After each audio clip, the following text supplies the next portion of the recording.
Hey guys अस्सलाम वालेकुम। काफ़ी दिनों से मैंने आप लोगों से कोई बातचीत नहीं की क्योंकि यहाँ पे इतनी गर्मी हो रही है, इतनी शिद्दत की गर्मी कि मैं आपको बता नहीं सकती हूँ। 48 से ऊपर टेम्परेचर चल रहा है यहाँ पे।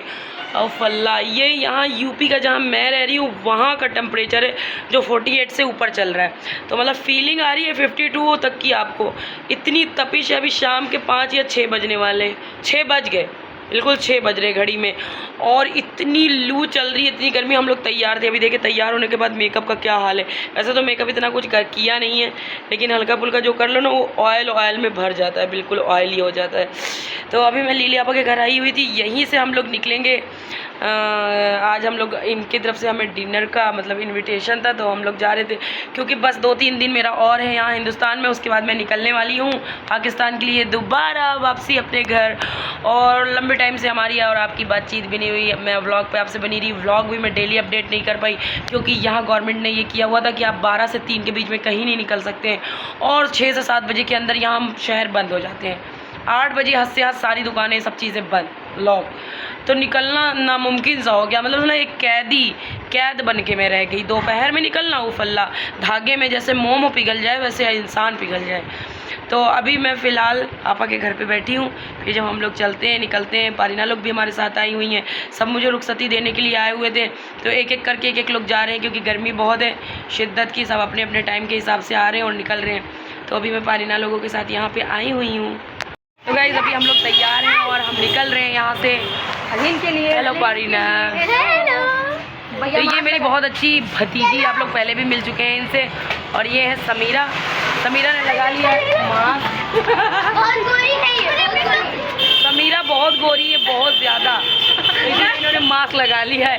सारे बच्चे इन्हें छेड़ा करते हैं, समीरा अपनी बहुत गोरी है। अभी तो मज़ा और भी ज़्यादा आने वाला है गाइज। एक छोटी सी गाड़ी में हमने बहुत सारे लोग आने हैं और उसके लिए हम बहुत ज़्यादा एक्साइटेड थे। यहाँ पे स्विफ्ट है, आपको जानते होंगे कि स्विफ्ट में जगह कम होती है, और हम 4 बड़े लोग थे और मेरे ख्याल से 1 2 3 4 5 बच्चे थे साथ।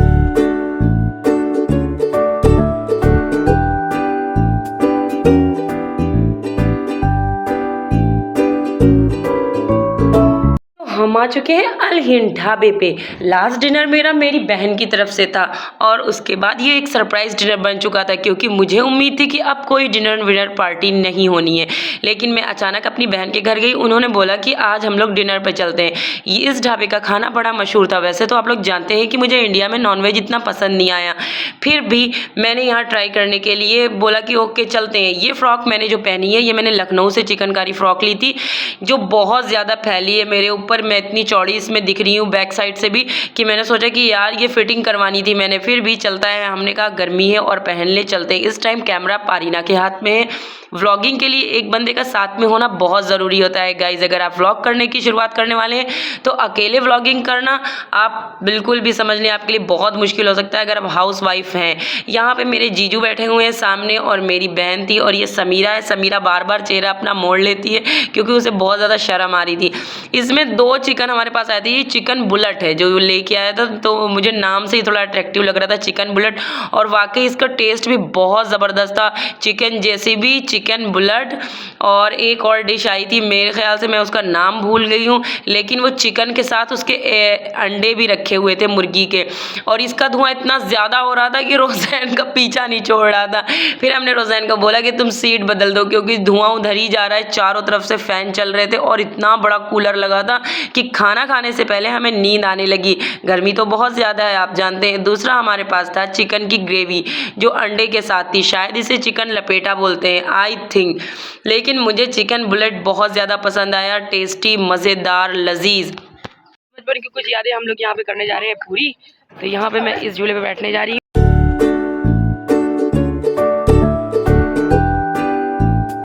3 महीने के प्रॉपर सफ़र के बाद अब मेरे जाने का टाइम वापस आ चुका है, और आज हम लोग निकल रहे हैं यहाँ से पाकिस्तान के लिए अलविदा बोलते हुए इंडिया को। और यहाँ सारे लगेज तैयार हैं, मायरा भी तैयार है। मैं आप लोगों को दिखा नहीं पाई बाकी आग पीछे का सारा जो भी रहा क्योंकि इतनी गर्मी थी, ऊपर से जो है ना घर में इतनी भीड़ थी, मिलने के लिए सारे ही आए हुए थे। तो अभी फ़िलहाल मैं तैयार हो चुकी हूँ और जो है ना बस सामान यहाँ रेडी रखा है। हमारी 3 बजे की ट्रेन है और हमें लखनऊ जाना पड़ेगा। लखनऊ से जाके ट्रेन करनी पड़ेगी क्योंकि वहीं से बुकिंग हुई है। यहाँ फैज़ाबाद से डायरेक्ट कोई ट्रेन नहीं मिल रही थी। तो बस दुआओं में हमें याद रखिएगा। निकलते हैं, आगे का सफ़र कैसा रहता है आप सबको दिखाते हैं। खाना वाना भी पैक कर लिया क्योंकि ट्रेन का खाना यहाँ बहुत बेकार होता है।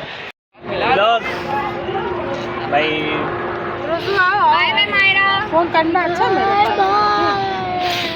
मम्मी कहाँ चली गई? मम्मी इधर आइए। Mummy high five. ये है हाई फाइव। मम्मी के साथ एक ले लेना। हमारा कल मिलेंगे। ऑफिस परेशान ना होइए। अच्छा परेशान ना होना। मैंने कैब रख लिया।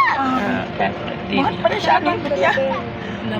गाइस ये ऐसे पल थे कि यहाँ कैमरा ऑन रखना बहुत मुश्किल था। मैं गाड़ी में बैठने से पहले ही सबसे मिल चुकी थी। मैं जब चल रही थी तो मुझे अपने घर वालों से ही नहीं बल्कि घर की दरो दीवार भी देख के रोना आ रहा था, जैसे वो सब भी रो रहे हों कि वापसी के लिए यहाँ अपनी ट्रेन हमारी मिल चुकी थी और हम बैठ गए थे। हमेशा सीट ऊपर की ही मिलती है। बच्चे बहुत ज़्यादा थक चुके थे गाइस, इतनी इनमें थकान थी कि पूछो नहीं। ये बोल रहे थे मुझसे कि मम्मा मुझे एक बात पता चल गई कि ज़िंदगी एक सफ़र है। तो हमने की थी अमृतसर की ट्रेन, इसलिए यहाँ पे सरदार लोग ज़्यादा हैं। और फिर हमने बरेली पे खाना मंगवाया। यार हम जो घर से खाना लेके चले थे वो खाना हमारा बहुत जल्दी ख़राब हो गया, जबकि AC डिब्बा है फिर भी। तो हमने बरेली पे पहले ही ब्लैंकेट को ऑर्डर कर दिया था। उन्होंने लाके हमें बिरयानी दी और बिरयानी बहुत टेस्टी थी, साथ में एक गुलाब जामुन था। हमने ट्रेन का भी खाना ऑर्डर कर दिया था, लेकिन यार इंडिया में ट्रेन का खाना बेहद ख़राब है, कोई भूल से भी ना ले। जाएंगे हम एक दिन बाद, बहुत साल बाद पहुँचेंगे वहाँ पे। परिनापी बोलो बाय बाय। परिनापी बाय बाय परिनापी। हम फिर आएंगे। ये इसको वीडियो भेज रहे, बोलो हम फिर आएंगे। हम फिर आएंगे। तो रात किसी सूरज से कट चुकी है और हो चुकी है सुबह। सुबह बस होने के बाद हमारी ट्रेन 1 घंटे के लिए लेट हो गई थी, वरना हमें 8:40 पर पहुंच जाना था। बट ट्रेन लेट होने की वजह से अभी आप देख रहे हैं कितनी हरियाली से गुजरती हुई ट्रेन, क्योंकि अमृतसर की खूबसूरती ही ये हरियाली है। तो गाइस अभी हम लोग अमृतसर के स्टेशन पर पहुँच चुके हैं और गाड़ी थोड़ा पहले रुक गई थी, ये खड़ी है और हम लोग यहाँ बैठे हैं। और सामान उधर दानिश लेके खड़ा है, सामान काफ़ी था तो कुली के इंतज़ार में है वहाँ पे खड़ा।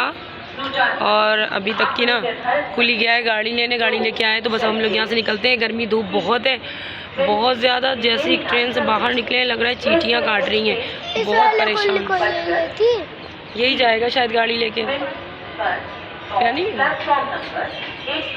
कहीं पानी की बोतल वाले की शॉप है। देखो ये सामने ये चीज़ों की शॉप है।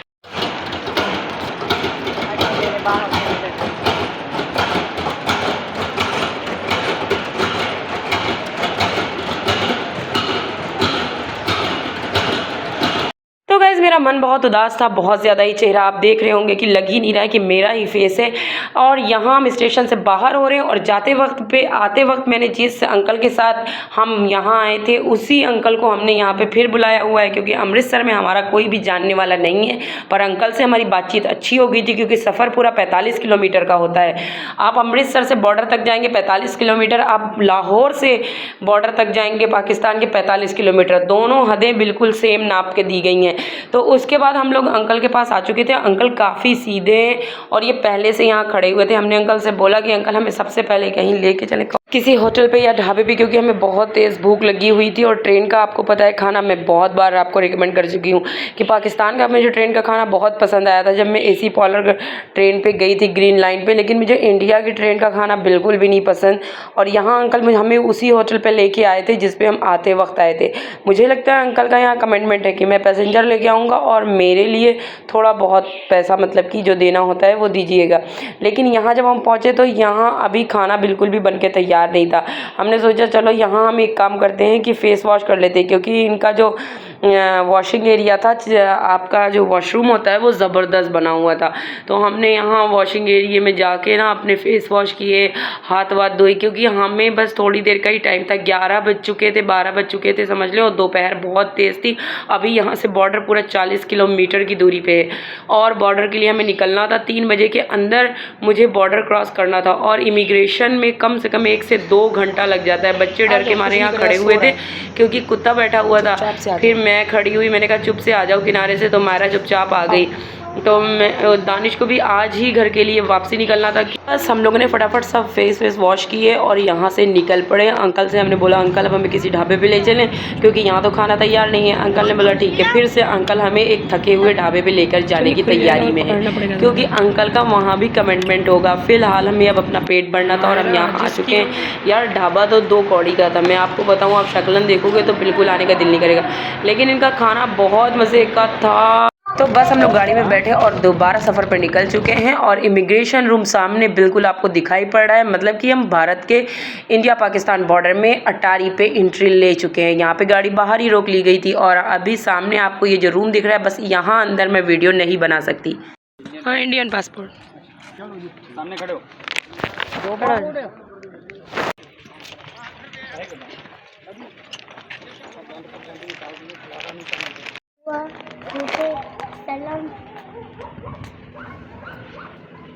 गर्मी की शिद्दत इतनी ज़्यादा है, मेरी तबीयत ख़राब हो गई है। यहाँ अंदर आते ही बॉर्डर पे बहुत धूप थी और तबीयत ख़राब होने की वजह से मुझे ऑक्सीजन की कमी हो गई हो, हार्ट सही ना चल रहा हो धूप की वजह से। तो अभी मैंने पानी मंगवाया था, पानी से पूरा चेहरा धोया, पानी भिगोया है मैंने, दुपट्टा पूरा भिगो के सर पे रखा, पूरा सर भिगोया, बच्चों का भी भिगवाया है। बहुत तपिश है, बहुत गर्मी है। मैं अभी रोज़ैन से कह रही थी, रोज़ैन कहीं मैं बेहोश हो गई तो तुम लोग को तो कोई जानता भी नहीं है, मेरी हालत देखे कैसी हो रही। तो मैं ये उस गाड़ी पे बैठी हूँ जो इंडियन बॉर्डर से ले जाके हमें पाकिस्तान के बॉर्डर पे छोड़ती है, क्योंकि थोड़ी दूरी है और धूप बहुत है तो पैदल नहीं चल सकते, इसलिए पैसेंजर को बस के ज़रिए छोड़ा जा रहा है। मेरे से तो बात भी नहीं की जा रही आप लोगों से, क्योंकि मैं बहुत ज़्यादा डिहाइड्रेट हूँ शायद, क्योंकि इतना लंबा सफ़र करके आई हूँ और अभी मुझे फिर 1400 किलोमीटर का सफ़र यहाँ से करना है गाइस।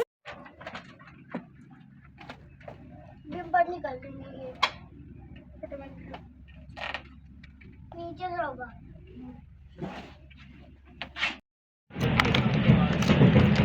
आगे तो जाता है वो आ जा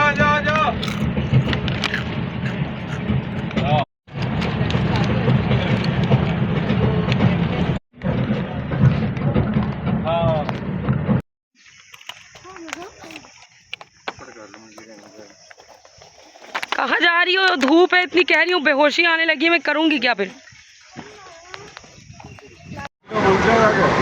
अभी तुम एक काम करो, क्या